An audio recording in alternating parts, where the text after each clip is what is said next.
ओम शांति। 14 मार्च 2024 के ईश्वरीय महावाक्य हैं। आज के मधुर मुरली का सार। मीठे बाबा ने कहा, मीठे बच्चे, तुम्हें पढ़ाई कभी मिस नहीं करनी है। पढ़ाई से ही स्कॉलरशिप मिलती है, इसलिए बाप द्वारा जो नॉलेज मिलती है उसे ग्रहण करो। प्रश्न है, लायक ब्राह्मण किसे कहेंगे, उसकी निशानी सुनाओ। उत्तर में बाबा ने कहा, पहला लायक ब्राह्मण वह जिसके मुख पर बाबा का गीता ज्ञान कंठ हो। दूसरा, जो बहुतों को आप समान बनाता रहे। तीसरा, बहुतों को ज्ञान धन का दान पुण्य करे। चौथा, कभी आपस में एक दो के मतभेद में ना आए। पांचवा, किसी भी देहधारी में बुद्धि लटकी हुई ना हो। छठा, ब्राह्मण अर्थात जिसमें कोई भूत ना हो। भूत अर्थात 5 विकार, जो देह अहंकार को छोड़ दे ही अभिमानी रहने का पुरुषार्थ करे। खुद को सिर्फ और सिर्फ चैतन्य आत्मा समझे। ओम शांति।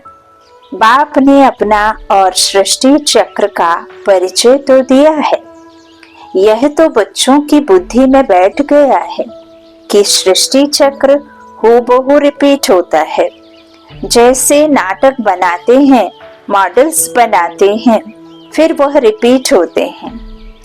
तुम बच्चों की बुद्धि में यह चक्र चलना चाहिए। तुम्हारा नाम भी है स्वदर्शन चक्रधारी, तो बुद्धि में फिरना चाहिए। बाप द्वारा जो नॉलेज मिलती है वो ग्रहण करनी चाहिए। ऐसी ग्रहण हो जाए जो पिछाड़ी में बाप और रचना की आदि मध्यांत की याद रहे। बच्चों को बहुत अच्छी रीति पुरुषार्थ करना है। यह है एजुकेशन। बच्चे जानते हैं यह एजुकेशन सिवाय तुम ब्राह्मणों के कोई को भी नहीं जानते। ब्राह्मणों के कोई भी नहीं जानते। वर्णों का फर्क तो है ना। मनुष्य समझते हैं हम सब मिलकर एक हो जाएं। अब इतनी सारी दुनिया एक तो हो नहीं सकती। यहाँ सारे विश्व में एक राज्य, एक धर्म, एक भाषा चाहिए। वो तो सतयुग में था। विश्व की बादशाही थी, जिसके मालिक यह लक्ष्मी नारायण थे। तुमको यह बताना है कि विश्व में शांति का राज्य यह है। सिर्फ भारत की ही बात है। जब इन्हों का राज्य होता है तो सारे विश्व में शांति हो जाती है। यह सिवाय तुम्हारे और कोई जानते नहीं। सब है भक्त। फर्क भी तुम देखते हो। भक्ति अलग है, ज्ञान अलग है। बाबा कहते ऐसे नहीं भक्ति ना करने से कोई भूत प्रेत खा जाएंगे। नहीं, तुम तो बाप के बने हो। तुम्हारे में जो भूत हैं वह सब निकल जाने हैं। पहले नंबर में भूत है देह अहंकार। बाबा कहते हैं इनको निकालने लिए ही बाप देही अभिमानी बनाते रहते हैं। बाप को याद करने से कोई भी भूत सामने आएगा नहीं। 21 जन्मों के लिए कोई भूत आता नहीं। यह 5 भूत हैं। रावण संप्रदाय के द्वापर से ये 5 भूत, 5 विकार आते हैं। जब परमपिता परमात्मा अपना राज्य स्थापना करने के लिए आते तो परमात्मा जो राज्य स्थापन करके जाते हैं उस राज्य में कभी भी कोई भी किसी के साथ में भी कोई भी प्रकार का भूत नहीं रहता। तो 21 जन्मों के लिए कोई भूत आता नहीं। यह 5 भूत हैं रावण संप्रदाय के। रावण राज्य कहते हैं। राम राज्य अलग है, रावण राज्य अलग है। दोनों एक साथ नहीं होते। रावण राज्य में भ्रष्टाचारी और राम राज्य में श्रेष्ठाचारी होते हैं। बाबा कहते इसका फर्क भी तुम्हारे सिवाय कोई को पता नहीं है। तुम्हारे में भी जो समझू होशियार हैं वो अच्छी रीति समझ सकते हैं, क्योंकि माया बिल्ली कम नहीं है। माया बिल्ली हर पल यही कहती म्याऊं म्याऊं म्याऊं म्याऊं, दबे पांव आती है ना, आ जाती है, पता ही नहीं चलता। तो वो कम नहीं है, कभी कभी पढ़ाई छोड़ देते हैं, सेंटर पर नहीं जाते हैं, दैवी गुण धारण नहीं करते, आंखें भी धोखा देती हैं, कोई चीज अच्छी देखी तो खा जाते हैं। तो अब बाप समझाते हैं कि तुम बच्चों की यह लक्ष्मी नारायण ऑब्जेक्ट है, आप बाबा को क्यों याद कर रहे हो, किस लिए याद कर रहे हो, क्या मिलता है, क्या बनना है, ये पढ़ाई क्यों पढ़ रहे हैं। तो उसका ये ऑब्जेक्ट बाबा कहते हैं ये लक्ष्मी नारायण, इनकी दुनिया में हमें जाना है, एम ऑब्जेक्ट है, तुमको ऐसा बनना है। बाबा कहते ऐसे देवी गुण धारण करने हैं, यथा राजा रानी तथा प्रजा सब में देवी गुण होते हैं, वहाँ आसुरी गुण होते नहीं, असुर होते नहीं। तुम ब्रह्मा कुमार कुमारियों के लिए और कोई नहीं जो इन बातों को समझे। तुमको शुद्ध अहंकार है, तुम आस्तिक बने हो, क्योंकि मीठे मीठे रूहानी बाप के बने हो। यह भी जानते हो कोई भी देहधारी कभी राजयोग का ज्ञान व याद की यात्रा सिखला नहीं सकते, एक बाप ही सिखलाते हैं। तुम सीख कर फिर औरों को सिखलाते हो। तुमसे पूछेंगे तुमको यह किसने सिखाया, तुम्हारा गुरु कौन है, क्योंकि टीचर तो आध्यात्मिक बातें नहीं सिखलाते, यह तो गुरु ही सिखलाते हैं। तो यह बच्चे जानते हैं हमारा गुरु नहीं, हमारा है सतगुरु। बाबा कहते उनको सुप्रीम भी कहा जाता है। ड्रामा अनुसार सतगुरु खुद आकर परिचय देते हैं और जो कुछ सुनाते हैं वह सब सत्य ही समझाते हैं और सचखंड में ले जाते हैं। अब सच्चा ज्ञान सुनाएंगे, सत्य ज्ञान दे करके सतमार्ग पर चलाएंगे, श्रीमत देंगे तो सच्ची ही देंगे ना, जो सच्चा है वो सच्ची ही देगा, जो झूठा है वो झूठी ही देता है। तो ये तो सत्य एक ही समझाते हैं और सचखंड में ले जाते हैं। सत्य एक ही है, बाकी कोई देहधारी को याद करना है झूठ। हम खुद की देह को याद करें तो भी झूठ है, फिर और किसी देहधारी को याद करना कितना बड़ा झूठ है। ये देह कब छूट जाए किसको पता। पूछ कर नहीं जाती, आत्मा नहीं पूछती, देह नहीं पूछती कि मैं जाऊं, हाँ तुम तैयार हो जाओ उस हिसाब से, लेकिन ये तो नहीं है, कब छूट जाए किसको नहीं पता।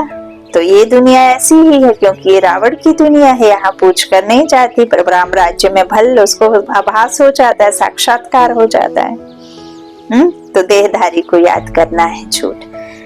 बाबा कहते यहाँ तो तुम्हें एक बाप को ही याद करना है। जैसे सब आत्माएं ज्योति बिंदु हैं, तो बाप भी ज्योति बिंदु है।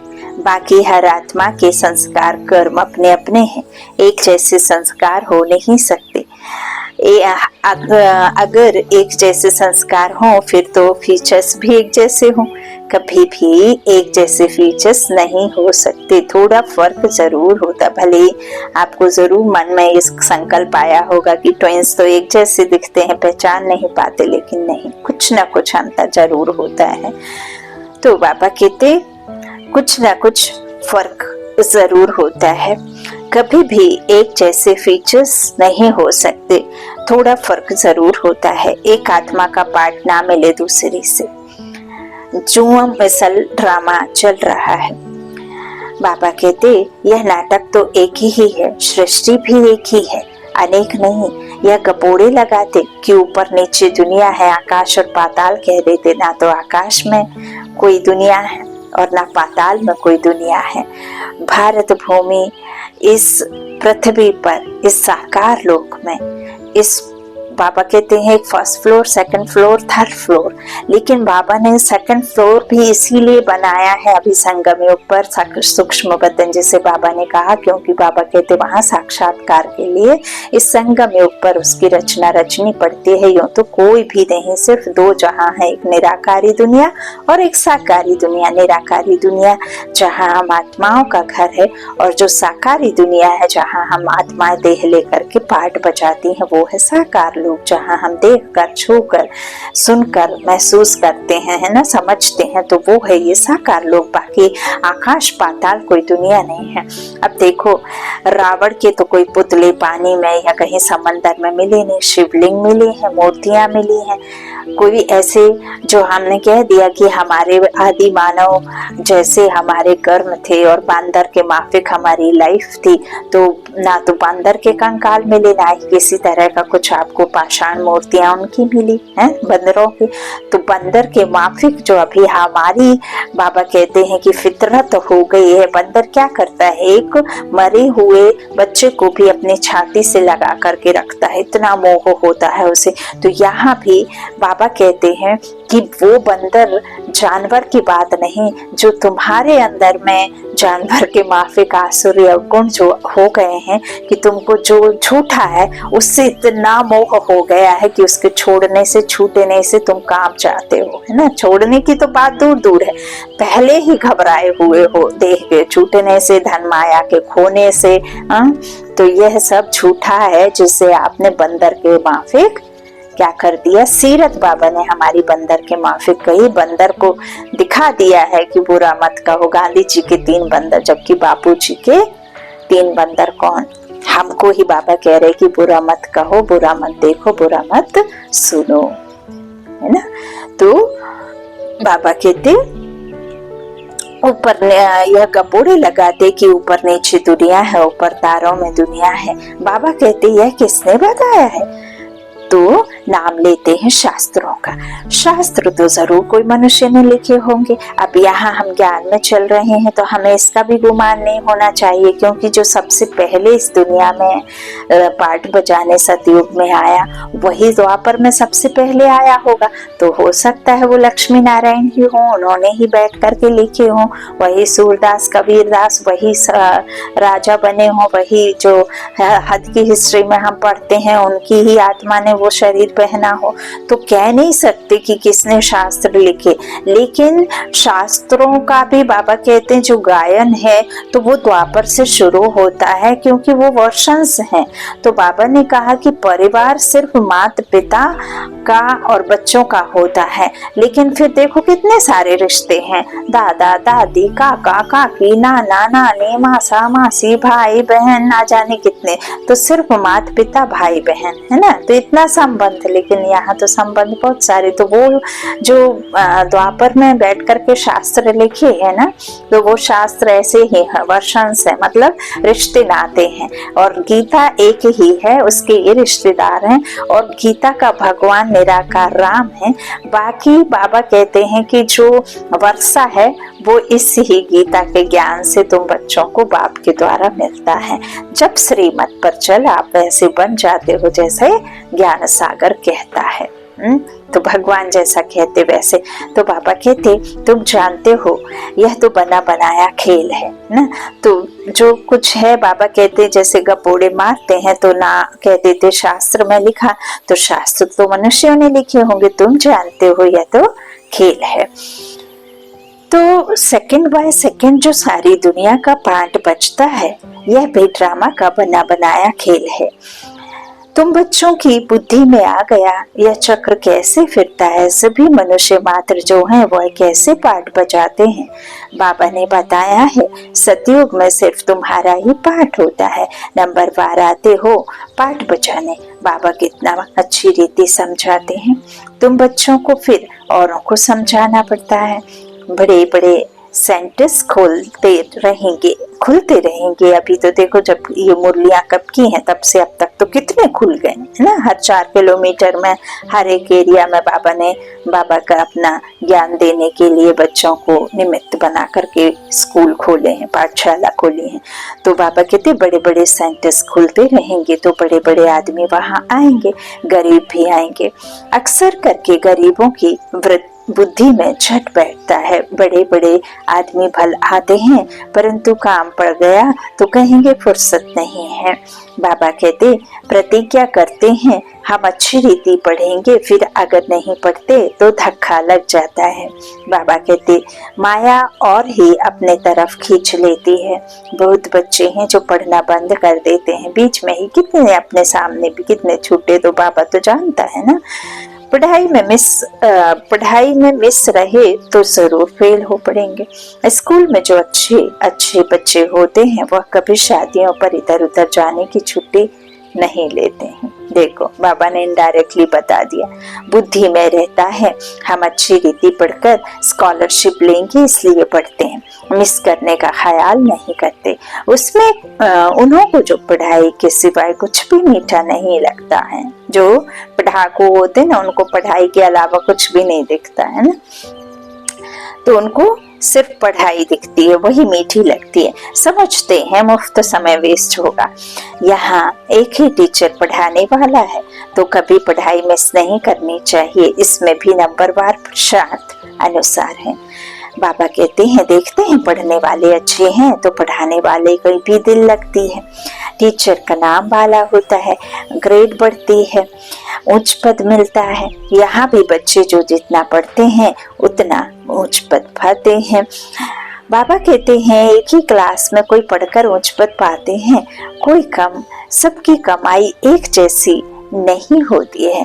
बुद्धि पर मदार है, वो तो मनुष्य को पढ़ाते हैं। यहाँ हम मनुष्य को पढ़ाते हैं, लेकिन मनुष्यों के कुछ एक बने हुए हैं कि उनको उनकी पढ़ाई से वो बन पाते हैं। लेकिन यहाँ जब भगवान पढ़ाता है तो हम क्या बनते, भगवान भगवती बनते, लक्ष्मी नारायण बनते, देवी देवता बनते हैं। तो भगवान की लीला न्यारी अपरंपार है ना। सबसे न्यारी और प्यारी लीला सिर्फ और सिर्फ प्रभु शिव बाबा की है ना। वही हरि है, वही लिबरेटर है, वही शांति का सागर है, वही सुख का दाता है।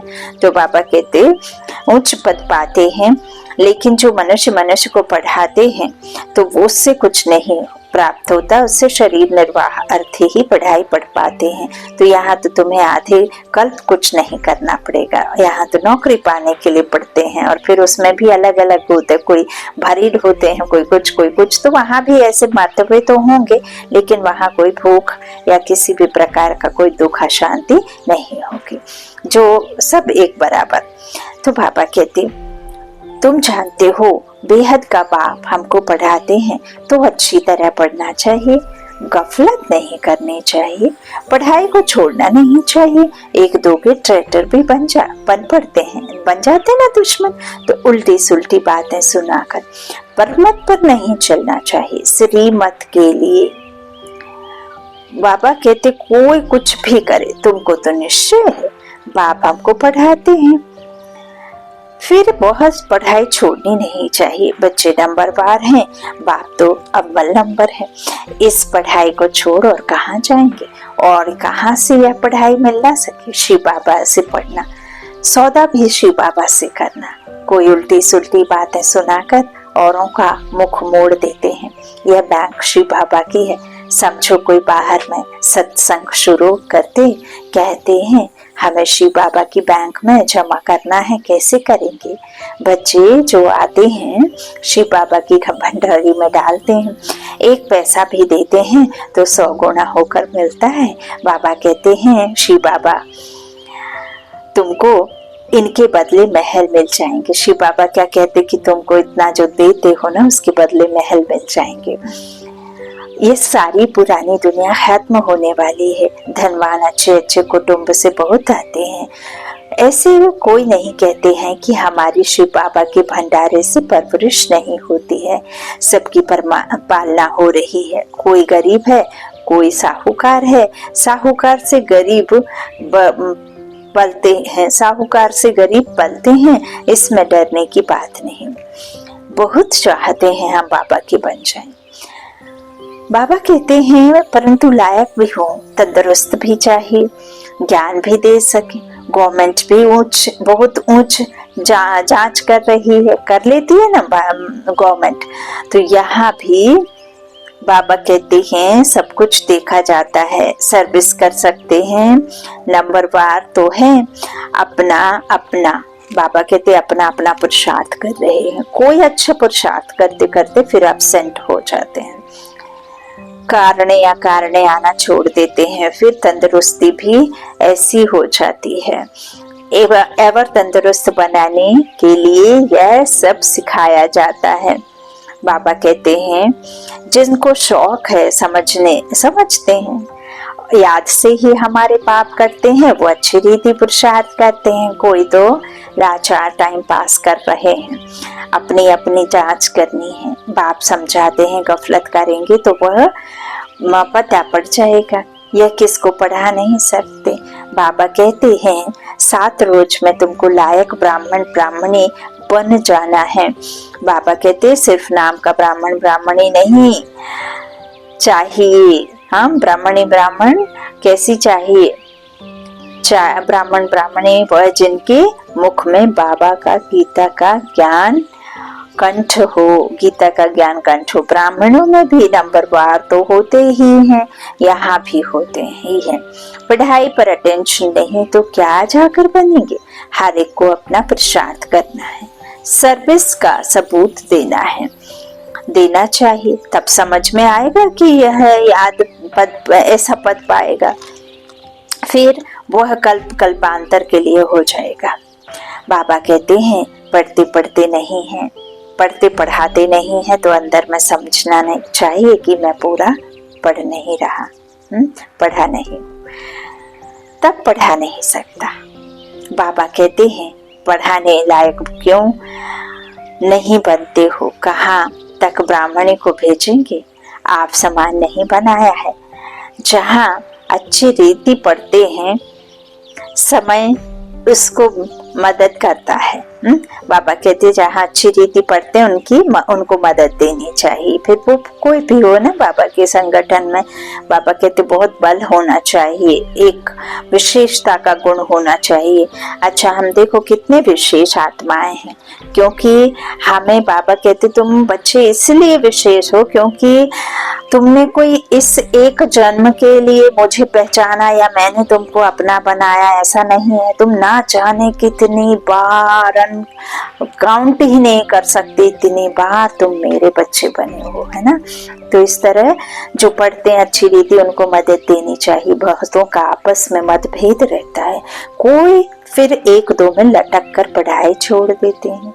जो करेगा सो पाएगा। 1-2 की बातों में आकर तुम पढ़ाई क्यों छोड़ देते हो, यह भी ड्रामा तकदीर में नहीं है। दिन प्रतिदिन पढ़ाई जोर होती जाती है, सेंटर खुलते रहते हैं। यह शिव बाबा का खर्चा नहीं है, सारा ही बच्चों का खर्चा। यह दान अच्छा बहुत सबसे अच्छा है। कौन सा दान? जो ज्ञान धन दान देना, तो उस दान से अल्पकाल का सुख मिलता है, इनसे 21 जन्मों की प्रारब्ध मिलती है। तुम जानते हो हम यहाँ आते हैं नर से नारायण बनने के लिए, तो जो अच्छी रीति पढ़ते हैं उनको फॉलो करो। कितना रेगुलर पढ़ना चाहिए, अक्सर करके देखा अभिमान में आकर बहुत लड़ते हैं, अपनी तकदीर से रूठ पड़ते हैं। इसलिए मेजॉरिटी माताओं की है, नाम भी माताओं का ही है ना। माताओं का बाला होता है ड्रामा में, माताओं की उन्नति की भी नोंद है। बाबा कहते तो बाप मीठे मीठे बच्चों को कहते हैं अपने को आत्मा समझ, अपने को आत्मा समझ। देख नहीं, आत्मा को देख नहीं सकते ना, दिव्य दृष्टि से समझना है कि मैं यहाँ बैठी हूँ, यहाँ बैठ करके मैं ये देह नहीं हूँ, देह से अलग मैं, आत्मा अलग, शरीर अलग। मैं आत्मा इस देह में बैठकर इन कर्म इंद्रियों कर्मचारियों से कर्म कराती हूँ।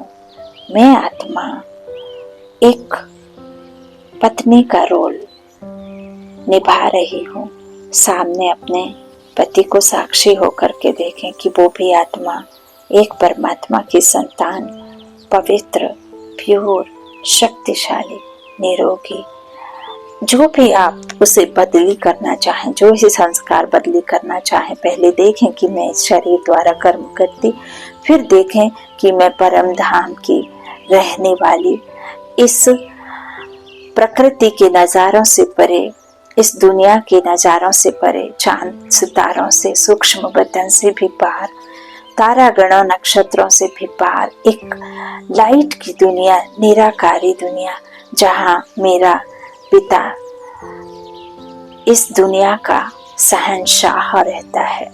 मैं उसकी हूँ जिसकी ये दुनिया है। और ऐसे आप जाएं वहां निराकार परमात्मा के पास सम्मुख होकर बैठें, एकदम उनके साथ में बीज रूप में स्थित हो जाएं, कंबाइंड हो जाएं, उनसे बल भरें और फिर वैसे ही जैसे आप नीचे से ऊपर गए वैसे ही ऊपर से नीचे आए, उनकी शक्तियों को पूरे ब्रह्मांड में, पूरे विश्व में, जहाँ जहाँ जो जो देश, जो जो गांव, जो जो शहर पड़ रहे हैं, उन शहरों में अपनी वो पावरफुल थॉट, पावरफुल वाइब्रेशन, शक्ति के, शांति के, प्रेम के, ज्ञान के नीचे गिराते जाएं और आते जाएं। ऐसे करके आपको जाना आना करना है और फिर वापस लौट आए कि मैं इस देह से कर्म करने के लिए वापस आ गई हूँ, अब मैं बल से भरपूर हो गई हूँ, है ना। बाबा से मीठी मीठी बातें करके आए तो बाबा कहते आत्माभिमानी होकर रहो, शरीर ही नहीं तो दूसरे का सुनेंगे कैसे, यह पक्का अभ्यास करो। हम आत्मा हैं, अब हमको वापस जाना है। बाप कहते हैं यह सब त्याग करो, बाप को याद करो, इस पर ही सारा मदार है। बाप कहते हैं धंधा आदि भल करते रहो, 8 घंटा धंधा, 8 घंटा आराम, बाकी 8 घंटा इस गवर्नमेंट की सर्विस करो। यह भी तुम मेरी नहीं, सारे विश्व की सेवा करते हो, इसके लिए टाइम निकालो। मुख्य है याद की यात्रा, टाइम वेस्ट नहीं करना चाहिए। उस गवर्नमेंट की 8 घंटा सर्विस करते हो, उससे क्या मिलता है? 1000 दो, 5000 दो, 5000। इस गवर्नमेंट की सर्विस करने से तुम पद्मपति बनते हो, तो कितना दिल से सेवा करनी चाहिए। 8 रत्न बने हैं तो जरूर 8 घंटा बाबा को याद करते होंगे। भक्ति मार्ग में बहुत याद करते हैं, टाइम गवाते हैं, मिलता कुछ भी नहीं है। गंगा स्नान, जप तप आदि करने से बाप नहीं मिलता है। जो बाबा कहते जो वर्षा मिले, जहाँ तुमको क्या हो, यहाँ तो तुमको बाप से वर्षा मिलता है ना, मिलता है कि नहीं। इसीलिए तो हमें पढ़ाई पढ़नी है। अच्छा मीठे मीठे सिखी लेते हैं बच्चों प्रति माता पिता बाप दादा का लाड प्यार और गुड मॉर्निंग। रूहानी बाप की रूहानी बच्चों को नमस्ते। हम रूहानी बच्चों की रूहानी माता पिता बाप दादा को लाड प्यार और गुड मॉर्निंग। शुक्रिया बाबा, शुक्रिया। धारणा के लिए मुख्य सार है।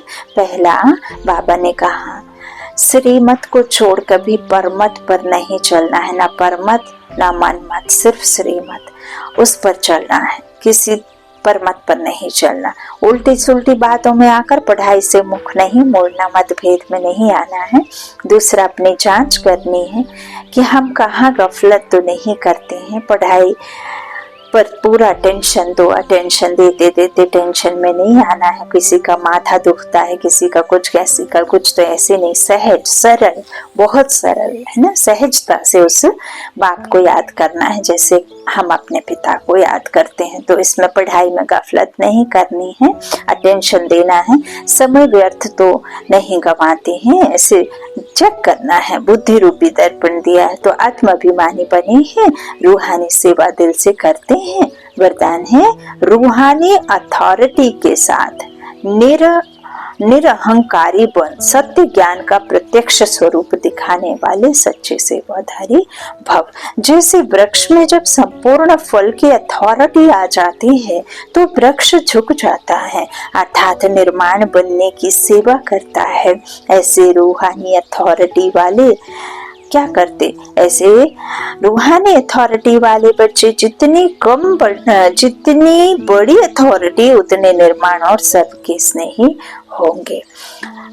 अल्पकाल के अथॉरिटी वाले अहंकारी होते हैं, अल्पकाल के अथॉरिटी वाले अहंकारी होते हैं, लेकिन सत्यता के अथॉरिटी वाले अथॉरिटी के साथ निरअहंकारी होते हैं। यही सत्य ज्ञान का प्रत्यक्ष स्वरूप है। सच्चे सेवाधारी की वृत्ति में जितनी अथॉरिटी होगी, उसकी वाणी में उतना ही स्नेह और नम्रता होगी। स्लोगन: भाग्य का आधार त्याग है, बिना त्याग के भाग्य नहीं मिलता है। भाग्य का आधार त्याग है, बिना त्याग के भाग्य नहीं मिलता है। और यहाँ कोई भी किसी भी प्रकार का जो स्थूल धन या स्थूल दान या स्थूल किसी भी प्रकार का जो वस्तु है, पदार्थ है, उसके दान की बात, उसके तप की बात नहीं करी है। तप का मतलब ही है आपके अंतर के 5 विकारों का दान दोगे तो आपको क्या मिलेगी? राजाई मिलेगी। अच्छा, ओम शांति। शुक्रिया।